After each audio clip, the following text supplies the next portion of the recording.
6 მსხვერპლი, რომელიც მტაცებელს ჭკუაში სჯობნის. მტაცებლები მხოლოდ დიდი და ძლიერი ცხოველები არ არიან. ისინი ხშირ შემთხვევაში საკმაოდ მაღალი ინტელექტითაც გამოირჩევიან. ცხოველთა სამყაროში ზოგჯერ ჭკუაზე გადამწყვეტი მნიშვნელობა ფიზიკურ მონაცემებს აქვს. მაგრამ ხვდებით ისეთ შემთხვევებს, სადაც ინტელექტი ბევრს წყვეტს. სწორედ ასეთ სიტუაციებში მსხვილს შესაძლებლობა იძლევა, რომ მტაცებელს აჯობოს და თავისი გონებრივი შესაძლებლობების დახმარებით ცუდი სიტუაციიდან თავი დაიძვრინოს. ზოგი ცხოველი ამ ყველაფერს ძალიან უნიკალურად და საინტერესოდ აკეთებს და დღეს სწორედ ასეთ შემთხვევებს გაგიზიარებთ. მერკატები გამოირჩევიან თავიანთი უნიკალური და საყვარელი გარეგნობით. თუ მერკატები ოდესმე გინახავთ, ალბათ შეამჩნევდით, რომ მათ შეუიათ ორფეხზე დადგომა და აქეთ-იქით ყურება. რეალურად ეს პოზა მერკატების ცხოვრების განუყოფელი ნაწილია და ამას თავისი მიზეზი აქვს. მერკატებს შეხვდებით აფრიკის სამხრეთ ნაწილის უდაბნოებში, ქვეყნებში როგორებიცაა ბოცვანა, ნამიბია და ანგოლა. მერკატები პატარა ცხოველები არიან და მათზე ნადირობა ძალიან ბევრ მტაცებელს შეუძლია. ეს მტაცებლები მერკატებს ხშირ შემთხვევაში ზომითაც ჯობნიან და სისწრაფითაც. მსგავსი მტაცებლებისგან თავის დასაცავად მერკატებს ძალიან საინტერესო მექანიზმია. როცა მერკატები ჯგუფებად არიან და საჭმელს ეძებენ, მათი უმეტესობა ჩართულია საკვების მოპოვების პროცესში, მაგრამ ერთ გუშაკს აუცილებლად ტოვებენ. ეს ერთი მერკატი დარაჯობს ყველა დანარჩენს და საშიშროების შემთხვევაში ხმას გამოსცემს, რითიც ჯგუფის დანარჩენ წევრებს საშიშროების შესახებ აფრთხილებს. ზოგ შემთხვევაში გუშაგის მოვალეობას ერთზე მეტი მერკატი ითავსებს. ყველაზე საინტერესო კი ის არის, რომ გუშაგებს თავიანთი ცვლები აქვთ. ეს ცხოველები აცნობიერებენ იმას, რომ გუშაგს დიდხნიანი დგომის შედეგად შეიძლება ყურადღება გაიფანტოს და სიტუაციას სათანადოდ ვერ დააკვირდეს. სწორედ ამიტომ ისინი რაღაც დროის ინტერვალით ერთმანეთს ეცვლებიან.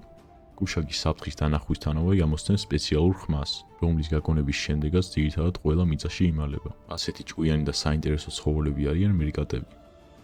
ყვავები. ჩვენ სიაში შემდეგი არსება ყვავია. მერკატების მსგავსად გუნდური მუშაობა ამ ფრინველებსაც შეუძლიათ. თუმცა ყვავის მთავარი იარაღი ნამდვილად მისი ინტელექტია.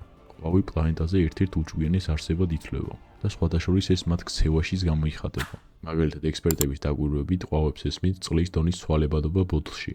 ზოგჯერ ბოთლში ნივთებს აგდებენ, რათა წყლის დონე მაიწიოს და შემდეგ ამ წყლის დალევა შეძლონ. ყვავები შემჩნეულები არიან საჭმლის მოსაპოვებლად სხვადასხვა ხელსაწყოების გამოყენებაში. მაგალითად, მოძრავ მანქანას ბორბლის ქვეშ უგდებენ ქილას, რათა ეს ქილა გაიხსნას და შემდეგ ჭამონ რაც არის შიგნით. შეიძლება ეს სიგიჟედ მოგეჩვენოთ, მაგრამ მართალია. ამ ფრინველის ინტელექტი ძალიან დაუფასებელია. ყვავები ფაქტიურად ყველგან ბინადრობენ. მათ პრაქტიკულად ყველა კონტინენტზე შეხვდებით. ამას ემატება ისიც, რომ თითქმის ყველანაირ კლიმატურ სარტყელში ცხოვრობენ და დასახლებულ ადგილებშიც ხშირად შეხვდებით. ამ ყველაფრიდან გამომდინარე, მათ სხვადასხვა ჰაბიტატში უწევს სხვადასხვა მტაცებლებისგან თავის დაცვა. მტაცებლების სია ნამდვილად გრძელია. ამდენ განსხვავებულ მტაცებელს რო გადაურჩეს, სწრაფი აზროვნების უნარი გჭირდება და როგორც უკვე ვახსენე, ყვავებს ეგ არ აკლიათ. ისინი კარგად ხვდებიან, რომ საფრთხე შეიძლება წამოვიდეს როგორც მიწიდან, ისევე ციდან და უსაფრთხოდ არც მაინც და მაინც ხეზე არიან. ყვავებს ასეთ სიტუაციასთან გასამკლავებლად არც მეტი არც ნაკლები თავიანთი ენა აქვთ, რომელიც შედგება 20 სხვადასხვა მნიშვნელობის სიგნალისაგან. არსებობს თეორია, რომლის მიხედვითაც ზოგი ეს სიგნალი მტაცებლის ტიპსაც მიანიშნებს. ყვავებს საკუთარი ხელსაწყოების გაკეთება და მათი გამოყენება შეუძლიათ. არ აქვს მნიშვნელობა იქნება ეს ჯოხი თუ რაიმე სხვა. საინტერესო ისაა, რომ ყვავები ამ ხელსაწყოებს ინახავენ და არ აგდებენ. ეს ფრინველები ხელსაწყოებს ძირითადად მტაცებლებისთვის ყურადღების გადასატანად იყენებენ. მოკლედ, ყვავი შეგვიძლია ჭადრაკის მოთამაშეს შევადაროთ. ის ყოველთვის რამდენიმე ნაბიჯით წინ ხედავს. ყვავი რო ჭკვიანი არსება იყო, ალბათ ასე თუ ისე გაგონილი მაინც ჰქონდათ. თუმცა ჩვენი სიის შემდეგ წელზე იმავეს ნამდვილად ვერ ვიტყვით. მტრედები. მტრედებს თავისი ინტელექტის გამო ხშირად ნამდვილად არ აქებენ. ამის მიუხედავად ეს ჩიტები გონიერებით ნამდვილად გამოირჩევიან. მტრედებს საკმაოდ დიდი ხნის განმავლობაში ფოსტალიონების როლი ჰქონდათ. მათი საშუალებით ადამიანები ერთმანეთს უგზავნიდნენ შეტყობინებებს და პატარა ნივთებს.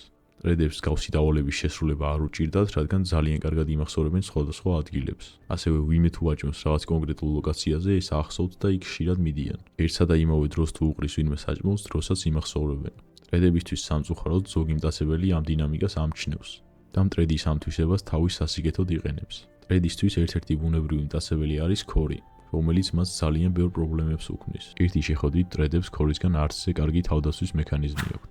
ისინი უბრალოდ ყველა პანიკაში ვარდებიან და იმედი აქვს, რომ ქორი მათ ვერ დაეწევა. მაგრამ ყველა მტრედი ასე ნამდვილად არ მოქმედებს. მტრედების რაღაც ნაწილმა უბრალოდ გადაწყვიტა, რომ მათი მტრის მტერი მათი მეგობარია და ახლა ახსნი რას გულისხმობ მაგაში.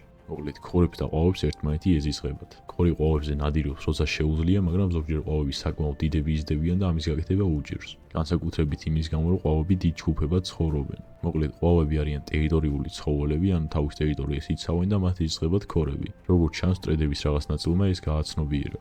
იქიდან გამომდინარე, რომ ისინი უფრო და უფრო ხშირად ხვდებიან ისეთ ტერიტორიებზე, სადაც ბევრი ყვავია. მტრედები და ყვავები ერთი და იგივე საჭმელს არ ჭამენ, რის გამოც მათ შორის კონფლიქტი ნაკლებადაა.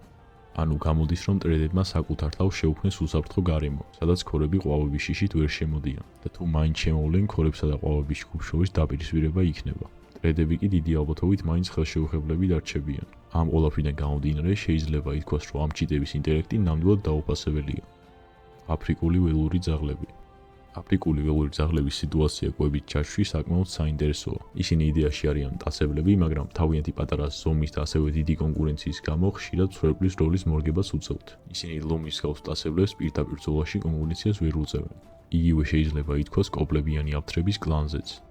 აფრიკული ველური ძაღლების ჯგუფი 10-დან 40-მდე წევრისაგან შედგება. ეს წევრები ერთმანეთში საკმაოდ რთული ენის საშუალებით საუბრობენ. მათ შორის მჭიდრო სოციალური კავშირია. რაც უნდა გასაკვირი იყოს, მათ დემოკრატიული სისტემის მსგავსი რაღაც აქვთ. ზოგი ექსპერტის მოსაზრებით ისინი ხმას აძლევენ წავიდნენ თუ არა სანადიროდ. ლომის ამ მსგავსი მტაცებლის მოახლოვებისას კი შემდეგი სტრატეგია აქვს. თითოეული მათგანი სხვადასხვა მიმართულებით გარბის და სანამ მტაცებელი გადაწყვეტს რომელს გაეკიდოს, უკვე ყველა სამშვიდობოსაა გასული.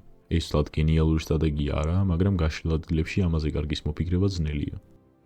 ამაზონის ჭიანჭველისებრი ჩიტები. ამაზონის ჭიანჭველისებრი ჩიტი ძალიან პატარაა. მაქსიმუმ 15 სანტიმეტრამდე იზრდება. სწორედ ამის გამო მასზე უამრავი მტაცებელი ნადირობს. ამის გაგების შემდეგ შეიძლება გაგისცეს ლოგიკური კითხვა, როგორ უნდა დაიცვას ასეთმა არსებამ თავი. ჭიანჭველისებრი ჩიტი ამას სხვისი ხმის იმიტაციით აკეთებს. უფრო კონკრეტულად ის გამოსცემს ანტშრიკის ჩიტის ხმას, რომელიც ძალიან აგრესიულია. მისი აგრესიულობიდან გამომდინარე, მტაცებლებს მასზე თავდასხმა ხშირად არ უღებთ, რის გამოც ეს სტრატეგია ძირითად შემთხვევაში მუშაობს. თავარი გეგმის გარდა ჭიანჭველისებრ ჩიტს სათადარიგო გეგმაც აქვს. ჭიანჭველისებრი ჩიტების ჯგუფები ხშირად უერთდებიან ისეთი ჩიტების ჯგუფებს, რომლებსაც კარგად გამოზიდთ მტაცებლებისთვის თავის არიდება. ამას ემატება ისიც, რომ შედარებით საშიში ჩიტის ხმას რამდენიმე ჩიტი გამოსცემს, რაც მტაცებლისთვის დიდი საფრთხის ილუზიას ქმნის. მილანთევზები. მილანთევზა საკმაოდ საინტერესო წყლის ბინადარია. ის ზომაში ძალიან დიდი არ არის, რის გამოც თავის დაცვა უჭირს. მით უმეტეს იმ მტაცებლებისგან, რომლებიც მასზე ნადირობენ. მილანთევზას სავარაუდოდ გემრიელი ხორცი უნდა ჰქონდეს, იმიტომ რომ თითქმის ყველაფერი ირჩის. მასზე ნადირობენ სვიგენები, დიდი თევზები, სელაპები და ჩიტებიც კი. მოკლედ მილანთევზა სადაც უნდა წავიდეს ყველგან მტაცებელია.